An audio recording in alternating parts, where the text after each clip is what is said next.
And the bodies, the nobodies, that were ripped apart. What were the proper words for them? What more had they to lose? Much more, it seemed. The signs had been taped to each door on the first floor.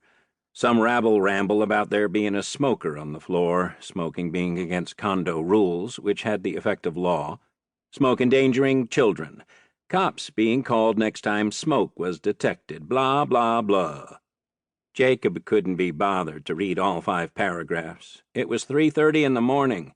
He'd already put in 14 hours today. When he saw the screed taped to his own door, though, he was tempted to put in a few extra minutes bothering someone else. He didn't consider himself exempt from condo community rules, but it seemed he was being singled out. Only the sign on his door had words underlined in red. Cigarette smoke permeated the hallway as it always did in the late hours. Whoever the smoker really was, Jacob honestly didn't know or care. The fiend had probably stayed up to the wee hours and turned in an hour or two ago, probably a double-shift worker like himself. Jacob ripped the leaflet down from his door with one hand as he unlocked and turned the handle with the other.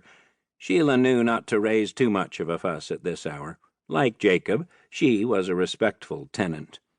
But the bull-terrier didn't hesitate to paw at his thighs when issuing whimpers almost as loud as barks. "Sorry, girl." Jacob locked the door behind him. "You're on your own tonight." He'd gotten little sleep. It wasn't just that he slept on the stiff leather couch. There was no way in hell he was going anywhere near the bed.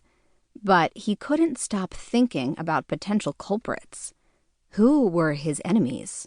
Who hated him so much that they'd break into his house and not steal or break anything but kill his closest companions and try to ruin his reputation? What the hell had he ever done to anyone? He moved the cursor to open an email that popped into his inbox. Then his screen went black. Seconds later, it came back to life, showing his Freak Finder profile page bright as day. Avery panicked as he heard others around him gasping. He quickly looked over both shoulders. No one was peering through the entranceway to his cubicle. None of his neighbors were peering through the walls, staring at his screen.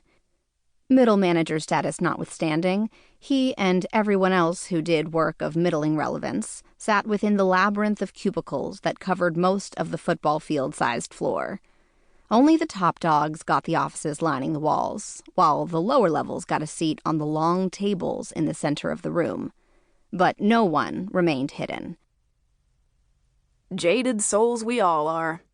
While I'm inside, I'm going to need you to rendezvous with one of the suppliers. Pick up some more of my medications. For the skin? Bruce asked. Or for what's under? Everything, I said.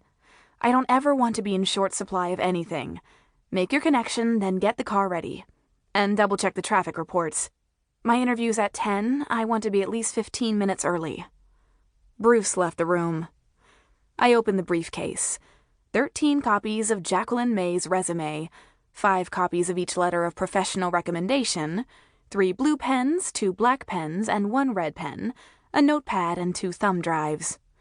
Plenty of room to spare for a blade or two, even the kind that wouldn't be picked up by metal detectors or a visual search. But no, today I was resolved to rely solely on my prettier talents.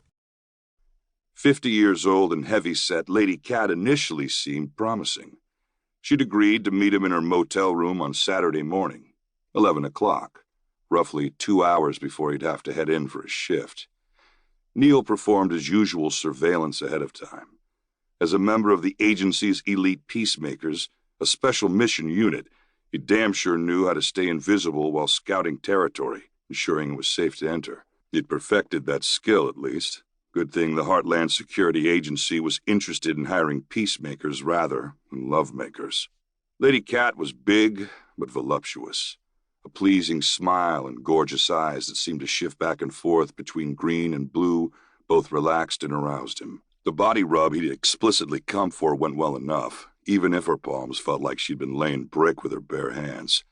After she disrobed and they began entangling for what he'd implicitly come for, things went downhill, in more ways than one.